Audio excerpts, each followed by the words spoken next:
ওটা সভ্যতাকে বাঁচিয়ে রাখে, অথবা তারাই তাদের ন্যায্য মজুরি পায় না।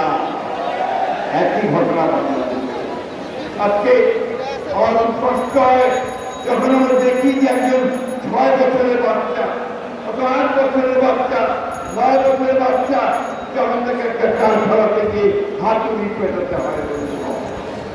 এই সেই সমাজ যেখানে তার শিক্ষার অধিকারে, তার লেখাপড়ার কথা, খেলাধুলার করার কথা, তখন তাকে চিৎকার জেনে তার পরিবারকে রক্ষা করার জন্য তাকে তখন হাতুড়ি পেটাতে হয়, কারখানায় কাজ করতে হয়। বন্ধুগণ, আজকে সমগ্র বিশ্বে আমি এই কথাই বলছি যে সবচেয়ে বঞ্চিত শ্রেণী হচ্ছে শ্রমিক শ্রেণী।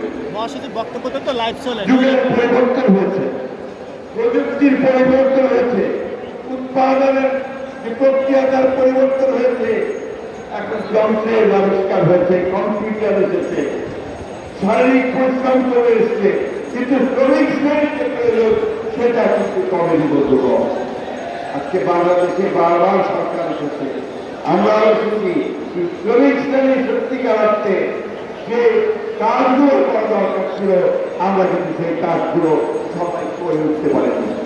একমাত্র আজকে আমি এই কথা খুব জোর বলতে চাই যে একমাত্র আমাদের দলের প্রতিষ্ঠাতা বাংলাদেশের স্বাধীন ঘোষক শহীদ প্রেসিডেন্ট জিয়া রহমান একমাত্র ব্যক্তি যিনি প্রথম স্টেপ করেছিলেন, উপলব্ধি করে তিনি অনেক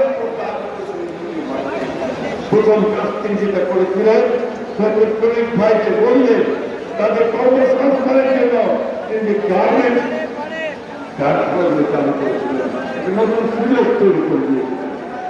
এবং একই সঙ্গে বাংলাদেশে আমাদের শ্রমিক ভাইরা এখানে কাজ পায়রা বিদেশে গিয়ে যেন কাজ করে অর্থ উপার্জন করতে পারে, সেই জন্য বিদেশে শ্রমিক রপ্তানির ব্যবস্থা করেছিলেন, রেমিটেন্সের ব্যবস্থা করেছিলেন।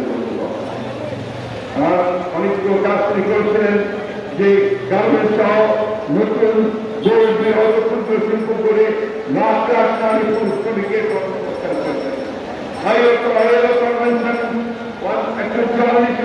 করে শিল্পকে কর্মসংস্থান গঠন করেছিলেন।